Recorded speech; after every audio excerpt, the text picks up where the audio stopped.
Pemerintah mulai mencairkan program bantuan sosial tahap akhir untuk periode 2025 melalui program Keluarga Harapan atau PKH dan bantuan langsung tunai sementara atau BLTS senilai total Rp900.000 untuk 3 bulan.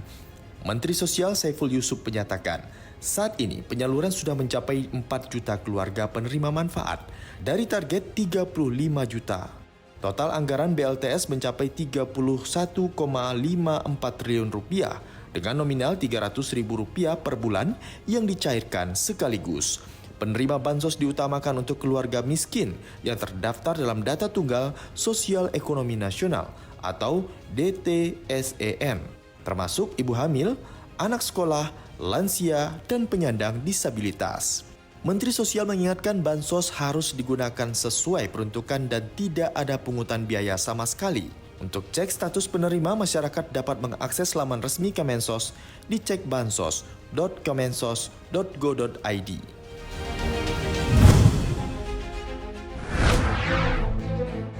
Otorita Ibu Kota Nusantara atau IKN telah mengantongi komitmen investasi sebesar Rp225 triliun, terdiri dari 66 triliun investasi swasta dan 158 triliun melalui skema kerjasama pemerintah dan badan usaha atau KPBU. Kepala Otorita IKN Basuki Hadi Mulyono menegaskan, pembangunan IKN telah masuk tahap yang tidak bisa lagi mundur dengan fokus pada pembangunan jalan, terowongan multi-utility, dan hunian ASN.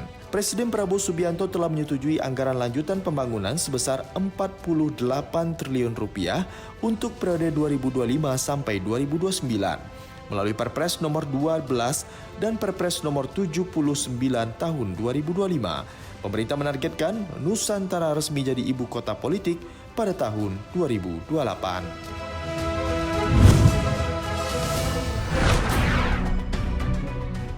Kementerian Ketenagakerjaan melaporkan sebanyak 1.093 pekerja mengalami pemutusan hubungan kerja atau PHK selama bulan September 2025. Angka ini naik dibandingkan bulan Agustus yang mencapai 830 orang.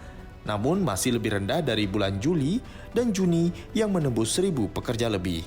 Jawa Barat menjadi daerah dengan PHK terbesar sebanyak 229 orang atau sekitar 20% dari total nasional.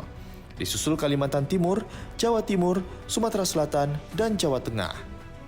Dari satu data Kemenaker, total pekerja ter-PHK dari Januari hingga September menembus angka 45.426 orang. Data PHK pada periode tersebut masih lebih rendah dibandingkan dengan periode yang sama tahun lalu, yaitu 54.400 pekerja ter-PHK.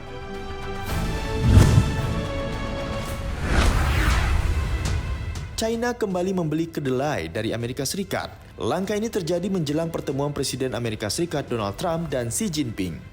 Perusahaan China, COFCO, dikabarkan telah membeli sekitar 180.000 ton kedelai untuk pengiriman Desember hingga Januari. Pembelian ini menjadi pembelian yang pertama dari panen kedelai Amerika Serikat tahun ini. Langkah tersebut memberi harapan baru bagi petani Amerika Serikat yang sebelumnya merugi akibat perang dagang dan tarif. Namun, para pengamat menilai pembelian ini masih bersifat simbolis, mengingat China telah lebih dahulu mengamankan pasokan dari Brazil dan Argentina. Harga kedelai di Bursa Chicago naik ke level tertinggi dalam 15 tahun terakhir. Namun permintaan jangka panjang dari China terhadap kedelai Amerika Serikat masih terbatas karena kualitas kedelai Brazil dinilai lebih tinggi kandungan proteinnya.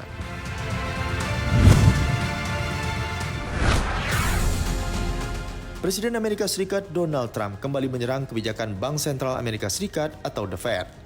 Dalam pidatonya di forum CEO APEC di Gyeongju, Korea Selatan, Trump menyindir Gubernur The Fed Jerome Powell dengan sebutan Jerome Tullet Powell. Trump mengeluhkan lambatnya The Fed dalam menurunkan suku bunga dan menegaskan tidak ingin ada kebijakan yang terlalu fokus pada inflasi 3 tahun ke depan. Trump optimis ekonomi Amerika Serikat akan tumbuh 4% pada kuartal pertama tahun 2026. Angka ini jauh di atas perkiraan ekonom yang menilai kebijakan tarif impor baru masih akan membebani ekonomi. Pernyataan ini menunjukkan ketegangan yang berlanjut antara Trump dan The Fed. Di saat pasar memperkirakan Bank Sentral akan kembali memotong suku bunga sebesar 1/4 poin dalam rapat terbarunya.